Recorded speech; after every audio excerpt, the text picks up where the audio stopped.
La censure disparut en France en 1906, mais fut rétablie au cours de nombreux conflits, notamment les deux guerres mondiales et guerres coloniales. Elle a toujours existé, mais a pris des proportions différentes selon la période historique.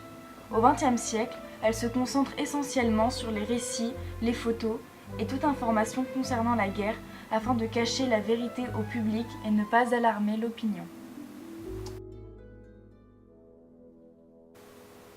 Les médias ne sont pas encore très développés et ne sont pas aussi performants que ceux dont nous disposons actuellement. La télévision et Internet sont, eux, inexistants. Les médias disponibles pour l'époque sont les journaux, la télégraphie sans fil et la radiographie. Les journaux sont ainsi le mode de communication le plus courant et le plus massif.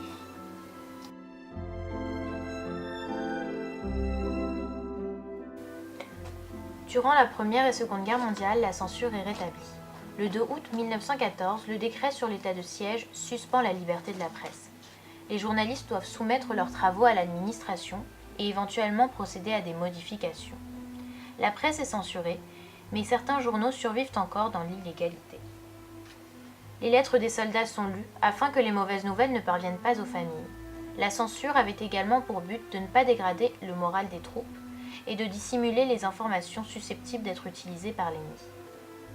Pendant la Seconde Guerre mondiale, les arts sont également contrôlés et toute propagande contre le régime est punie de mort.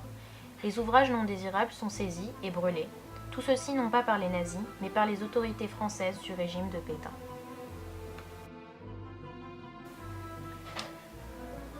La guerre d'Indochine, ou première défaite coloniale française, symbolise parfaitement la relation entre le peuple et les médias en temps de guerre.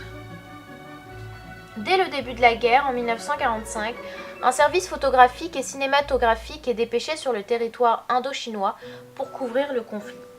Cependant, en métropole et à l'international, l'opinion publique commence à se manifester contre cette guerre.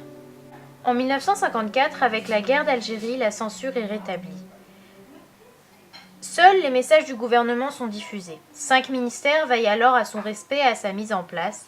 Affaires étrangères, intérieures, de l'information et défense nationale.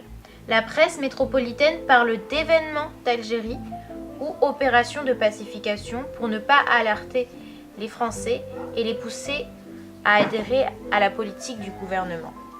La censure s'applique désormais sur de nouveaux médias. Et pour rassurer ces Français, le gouvernement diffuse à la télévision une vision erronée de la vie à Alger.